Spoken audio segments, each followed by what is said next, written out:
के लास्ट तक सरकार अगर फैसले लेने में असमर्थ रही तो इससे दुगनी भीड़ के साथ हम लोग पुनः सड़कों पर उतरने का काम। जुल्मी बढ़ले तो बढ़ जा, दुश्मन के छाती पर चढ़ जा, और भूख से तरफ के मरवा का है, मरही के बाद लड़ के मर। आचार संहिता से पहले उन्होंने कहा है कि वैकेंसी आपकी आ जाएगी, क्योंकि 9 सितंबर को याचिका भेजी जा चुकी है आयोग की जो है वैकेंसी आप लोग की 10 दिन यानी कि लास्ट इस महीने के लास्ट तक जारी हो रही है।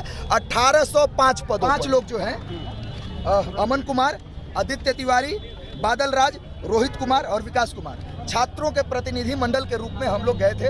वहां पर हमें प्रणव कुमार जी से गृह विभाग के जो मुख्य सचिव हैं उनसे मुलाकात हुई, और उनके द्वारा पूरी तरीके से जो लेटर दरोगा की जो है वैकेंसी आप लोग की 10 दिन यानी कि लास्ट इस महीने के लास्ट तक जारी हो रही है 1805 पदों पर।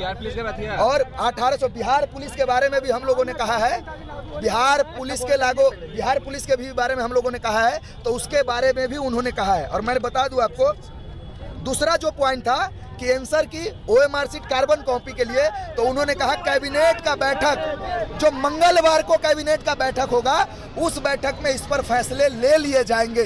तो हम लोग आश्वस्त है कि इस मंथ के लास्ट तक 1805 वैकेंसी पर दरोगा की वैकेंसी आ रही है। जी प्रणव कुमार जी से जी हम लोग संतुष्ट है, क्योंकि उन्होंने अपने मोबाइल में हम लोगों को जो लेटर गृह विभाग को याचिका भेजी गई है 1805 पदों के लिए, वो खुद प्रणव कुमार जी ने हमें खोल करके दिखाया कि आप पढ़ लीजिए कि 10 दिन के अंदर या इस मंथ के लास्ट तक आपकी वैकेंसी जारी हो जाएगी। फिर हमने कहा कि आंसर की OMR शीट को लेकर के, तो उन्होंने कहा मंगलवार को जो कैबिनेट की बैठक होगी उस कैबिनेट की बैठक में आपकी बात रखी जाएगी और पूरी तरीके से फैसले लिए जाएंगे। हम लोग संतुष्ट है, लेकिन इसके साथ और भी कह देना चाहते हैं कि अगर इस महीने के लास्ट तक सरकार अगर फैसले लेने में असमर्थ रही तो इससे दुगनी भीड़ के साथ हम लोग पुनः सड़कों पर उतरने का काम करेंगे। वही कह रहे हैं, अगर मांग देखिए, बहुत एक कहावत है कि दुश्मन जुल्मी बढ़ले तो बढ़ जा, दुश्मन के छाती पर चढ़ जा, और भूख से तरफ के मरवा का है, मरही के बाद लड़ के मर जा। 2 साल से लड़ रहे हैं सिर्फ वैकेंसी के लिए, आज लाठी खा रहे हैं। चुनावी हम लोग को बयानबाजी नहीं करना है। अगर सरकार इस मंथ के लास्ट तक नहीं मानती है तो इससे दुगनी भीड़ के साथ हम लोग उतरेंगे। लाठी विचार किया गया है। निंदनीय है कि डेलीगेशन टीम को बार बार भेजकर जो ये लाठियां चलाते हैं ये बंद करे। और मैं कह देता हूं कोतवाली थाने के और गांधी मैदान के थाने के प्रशासन साहब को हाथ जोड़ करके, हम लोग छात्र हैं और गांधी के रास्तों पे चलने वाले हैं। हम लोग ना तो नेपाल बनाना चाहते हैं। 25 तारीख तक नहीं भैया, मंथ के एंड में अगर इस मंथ के लास्ट तक नहीं आया तो ये भीड़ दुगनी भीड़ के साथ हम लोग सड़कों पर उतरेंगे। आचार संहिता से पहले उन्होंने कहा है कि वैकेंसी आपकी आ जाएगी, क्योंकि 9 सितंबर को याचिका भेजी जा चुकी है आयोग को। और मैं ये भी कहूँ कि कुछ लोग कह रहे हैं कि हम लोग जेनजी प्रोटेस्ट करना चाहते, तो कभी नहीं। हम लोग भारत के वो युवा है जो भविष्य निर्माण करने की बात करते हैं। न हमें बांग्लादेश बनाना है, नहीं पंजाब बनाना है, और नहीं नेपाल बनाना है, कुछ नहीं।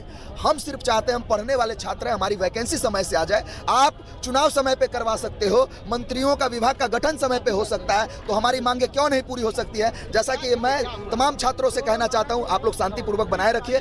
25 तारीख तक जैसे भैया ने कहा, मुलाकात के बाद संतुष्ट हैं आप? बिल्कुल संतुष्ट है, हम छात्र संतुष्ट है।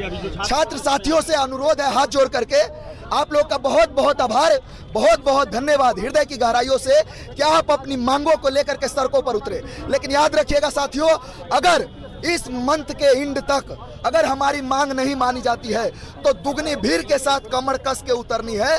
हमें झुकना नहीं है, हमें ना हिंसा नहीं करना है। हमें सरकार को ये बताना है कि हम उस सदी के युवा हैं जो अपनी मांग के लिए हाथ तो नहीं जोड़ेंगे साहब, अपने अधिकार लड़ करके लेना जानते हैं। धन्यवाद। ये डेलीगेशन मिलने के बाद अभ्यर्थियों को अब यहाँ से हटाया जा रहा है, दौड़ाया जा रहा है लगातार प्रशासन के द्वारा। देखिए किस तरीके से अब एक बार फिर से लाठियां लगा के लाठी के साथ अभ्यर्थियों को यहाँ से हटाने की कोशिश की जा रही है। देखिए लगातार लाठी का प्रयोग अभी भी जारी है। अभ्यर्थियों की डेलीगेशन टीम मिलने के बाद लगातार उन्होंने कहा, अमन से भी बातचीत हुई, आपने देखा, उन्होंने कहा कि मांग पूरी हो जाएगी, ऐसा आश्वासन दिया गया है 10 दिनों के अंदर। ऐसे में आचार संहिता भी कुछ दिनों में लगने जा रहा है, इसलिए अभ्यर्थियों में आक्रोश थोड़ी ज़्यादा है कि अगर आचार संहिता लग चुका तो फिर मांग पूरी नहीं होगी। ऐसे में मांग पूरी होने के बाद अब अभ्यर्थियों को डाक बंगला चौराहे से जाने को कहा गया, लेकिन अभ्यर्थी यहाँ से जाने को तैयार नहीं थे। भीड़ जारी थी लगातार, इसलिए अब अभ्यर्थियों को यहाँ से दौड़ाया जा रहा है। देखिए, प्रशासन पूरी तरीके से तैनात है और लगातार अभ्यर्थियों को अब डाक बंगला चौराहे से जाने के लिए काफ़ी देर से कहा जा रहा था, चेतावनी दी जा रही थी, लेकिन अभ्यर्थी जाने का नाम नहीं ले रहे थे। तो अब अभ्यर्थियों को प्रशासन द्वारा यहाँ से भगाने की कोशिश की जा रही है और लगातार लाठी का उपयोग भी किया जा रहा है। इससे पहले भी लाठियाँ चली, अभ्यर्थियों की बातों को आपने सुना, छात्र नेता अमन की बातों को भी आपने सुना। डेलीगेशन टीम के साथ वो गए थे और उन्होंने कहा है कि 10 दिनों के अंदर उनकी मांग पूरी होगी, ऐसा आश्वासन दिया गया। ऐसे में अभ्यर्थी यहाँ से जा रहे हैं और यहाँ से उन्हें खाली करने को कहा गया है।